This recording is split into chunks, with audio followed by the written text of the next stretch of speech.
Hi everybody, it's Bonkai922. Okay, it is time for Sword Art Online. Now, I want to briefly bring up something. A lot of people have been messaging me on the first two episodes I reviewed, and some people are saying, oh, they left out a lot of shit, so on and so forth. Now, this episode, I'm going to agree with them partially, because the fact of the matter is they do leave out a few things. Like, in the second episode, supposedly, a lot of shit happened that they didn't show. So, that was that situation. Now, this episode basically was called The Red-Nosed Reindeer. Now, at first I was like, why are they calling it that? Well, the reason is because later on, it's at the end of the episode, it's like Christmas time or something. But anyway, moving right along. KIRITO, that's what this episode was about. It was about him again. He joined a guild. Now, this guild he joins, man, it just fell apart. I'm just not joking around when I say that. It fell apart at the seams. So basically, he's on, I believe. Man, it was so many. The thing about this episode was there's so many changes. They went to so many different levels. While there, if you get my drift. And apparently, his level, floors they went to. The floor he was on in the beginning of the episode was floor 11, supposedly. And he joined the guild known as Moonlit Black Cats. And the important thing to realize about this episode was he joined this guild, and everyone was so happy, blah, blah, blah. And he joined. And one of the members, I think it's this guy, Kada, asks him, I don't want to be rude, but what is your level really? And he says 20-something. Well, that's not the truth. His level is 40. Okay, 40. Come on, man.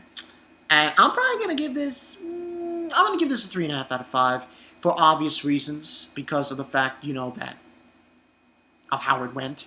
But moving right along, they go from 11. They're in floor 11. And then they decide they go to a different floor. They go to I believe after that conversation they have with everybody, they go on a hunt. Obviously, they're hunting this. They see him fighting this praying mantis creature thing, and with teamwork within the guild, they're able to defeat it and move on. And they're at that point, level 20. Now, you're probably wondering, why. And here's the thing about it. Each floor is different.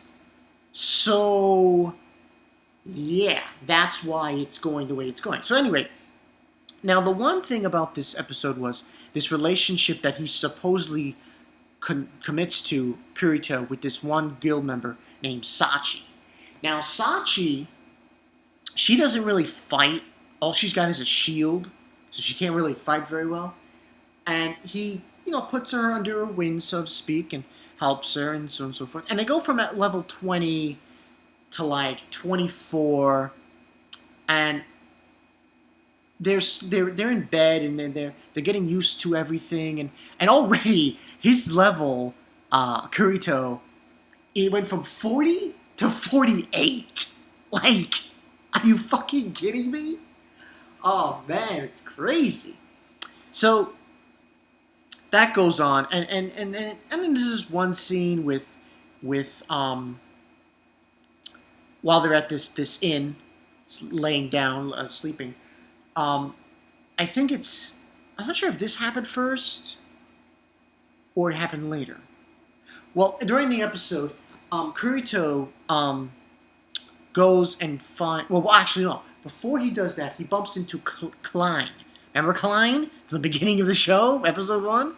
and he's saying to him, "Oh, you joined a guild," and he says, "Yeah, I did," and he's not too thrilled about it. And Klein's like, "Oh, come on, man, get over with it." He can see that Klein, that Kirito, Klein can see that Kirito is still conflicted because it seems like everywhere he goes, people die, and there's nothing he can do about it. So he finds out that Sachi left, and I think it's Keita who contacts him and says, "Oh, go find her." Gives him a note and says, "Go find her and bring her back," so on and so forth. He finds Sachi, and she confides in herself, telling to Kirito, "I want to leave this place. I want to leave everything. I want to leave Sword Art Online, everything." And he's like, "Well, what do you mean? Double suicide?" Kill himself. And then he finds a way to say to her, "Oh, you're in a guild. You're not going to be alone anymore. You're going to survive. You're going to live." So that's what he's telling her, and she's able to get through and just move on. And they go back to the house, and they're sleeping, what have you, and then he says to her again, "You're going to move on, and you will not die." What happens then is the leader, Keita, he goes somewhere else to, I guess, find food or something, to fight, to get more for him. I forgot specifically where he went. Anyway, the group then decides, let's go, level up. So they decide to go to the dungeon, which I think was at level 27, if I'm not mistaken. Level 27? Floor 27? So they go to floor 27, and they find this shortcut through this wall. And there's a treasure chest there. So they were thinking about getting items and stuff, and they decided to get it. And then Kirito immediately says, "No, don't go in there. Don't open that chest." Boom. Alarm goes off. The doors close, and all of a sudden, a bunch of enemies show up everywhere. Golems and these little tiny elf things. So then they have to force to fight these guys. So they start fighting them, so on and so forth. And Kirito already notices people are dying. They're dying, like left and right. And at some point, what happens is, and this is on this is on floor, like I said, 27. Now, and what happens is Sachi, he's going crazy, Kirito. He's slashing, and then at one point, he's right near Sachi, and he's about to save her. She gets hit, and she dies. And she says something. Later on, we find out what she says. And from there, we then jump from that floor to floor 49. And it's actually during Christmas. Now, here's the reason why I think they did that. This is like after that situation happened. So they actually, now they go back to it by showing Keita and what he does, and so on and so forth. And he's just sitting there, Kirito, and he's just gone. He's just really depressed. He talks to this broker agent about, the supposed rumor of this boss, that if you defeat this boss on New Year's Eve, Christmas Eve, you will be able to revive somebody. Even if they died already, you can revive them, supposedly. They're near death, you can revive them. And that's basically what he found out, and he decides to go and search for it. Now, before that, we get a flashback of what happened with Keita. Keita's like, "We should have never included you in the guild, and blah, blah, blah. You lied to us." And then you know what he does? He goes on top of this banister, and he jumps! Committed suicide. And I'm like, fuck. So, then we have Kirito. He's going through the forest on level 35. Now, 35 is a forest, and supposedly that's under this one tree. I think it's a fir tree? That's where the boss is. So he goes there, and he bumps into Klein's group. And he's like, "That's suicide, you shouldn't do that, you know what happens?" And then Kirito's just saying, shut up. He's really upset. This episode was sad. I mean, like, to the point where you have to look at it and you're like, what the fuck? And remember, the reason why I'm giving it a 3.5 is because, like I said, of how they pieced it. You know, they had like him on the 35th floor, and I guess he went back to the 49th floor. It was like weird. So basically, he confronted the boss, and he's about to fight it, and he's just like screaming and attacking it. Then after that, he shows back up where Klein is, because Klein, they had to defeat the Holy Dragon Guild, because they were going after the item too. So he comes back, Kirito, and he's got the item in his hand, and he gives it to Klein. And he says, you know, and then after that, he's like, even if they're near death, you can revive them. And he just walks away. And Klein stops him, and he says, you know, and he's crying like crazy, Klein. And he's saying, you have to survive. You can't die. You have to survive. He's going on about that. And then he just walks away, Kirito. And he goes back to his apartment or house, whatever it is there. And he's sitting there, and he finds something out. He gets a gift from Sachi. Yeah. This was definitely a tearjerker. And we all know she died, but she made this gift, which was a recording of her saying, "Oh, I know I'm going to. If you were hearing this, I am probably already dead."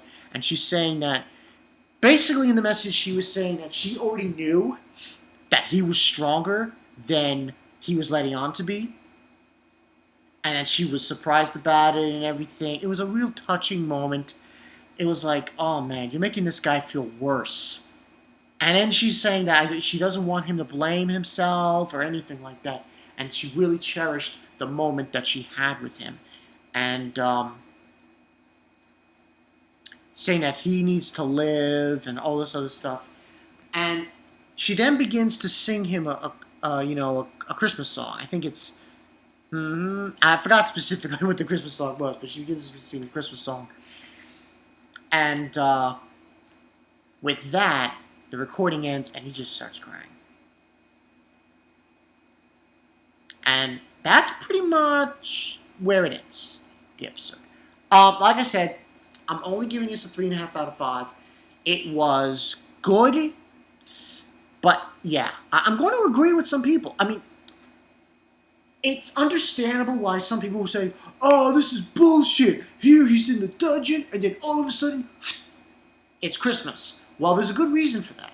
And I think I understand why it went the way it went. That moment obviously happened a little while ago. So that moment happened like a while ago. And he moved on. He went from floor, you know, and he moved all the way to 49. So that obviously it was just like a past, one of those, like, he's went from there to there. It's kind of silly. And the whole reason why it's Christmas is because it's a different floor. That's why. As far as this show goes, man, this show is some crazy-ass shit. You know? What's going to change Kirito eventually is going to be Suna. That's what I believe. Once we get him bumping into this other guild, the Knights. I think they're called the Holy Blood Knights. Not sure specifically. But once he gets there, once he bumps into those people, and Asuna, things are going to go differently. But right now, man, and the next episode's going to be called The Black Swordsman. So they're referring to him, I think. But I'm not 100% sure on that. But man, this was just like one of those episodes where you're like, holy shit. It's like, I don't want to say anything, but it's like, Kirito is like the plague. Yo, it's really sad. This is really depressing. If this is a sign for things to come, man, it's gonna get really, really crazy later on. That's all I gotta say. Really crazy shit going down. That's all I really got for you guys for Sword Art Online. No One Piece episode. I was actually surprised, but I don't want to get off topic yet. No One Piece episode yet. So, take it or leave it on that. But this was an okay episode. Like I said, it was the whole skipping, but I can live with it. I mean, like I said, I haven't read the light novel. So people who've read the light novel, if you're commenting on this video, be gentle. Be gentle, because I can see now that people who've read the light novel are pissed. They're like pissed off. This is bullshit. But be gentle. I still think it's a great show. I think it's way, I could say, yeah. I think it's on par or even better than Dodak. Even though it has some issues. I'm waiting for Asuna. Yeah, I'm waiting for him. It seems like he's going to get, like, lovey-dovey with her later on. But we'll see. Okay, that's all I got for you guys for Sword Art Online. Thumbs up if you like this show. Thumbs up. Thumbs up when you see Kirito screaming like, ah! You know, like, that's awesome. I love him. I love that. See his rage just come out. Just, you know? But yeah, that's all I got for you guys now. I guess I'll try to do Fairy Tail? Yeah, I'll try to do Fairy Tail episode review. And I think that'll be it for me tonight. Okay, so people, it's been Bonkai922. Sword Art Online. This show is crazy, man. People dying left and right, and there's this guy Kirito. I feel so bad for him. You know, I feel so bad for this character. See you guys later.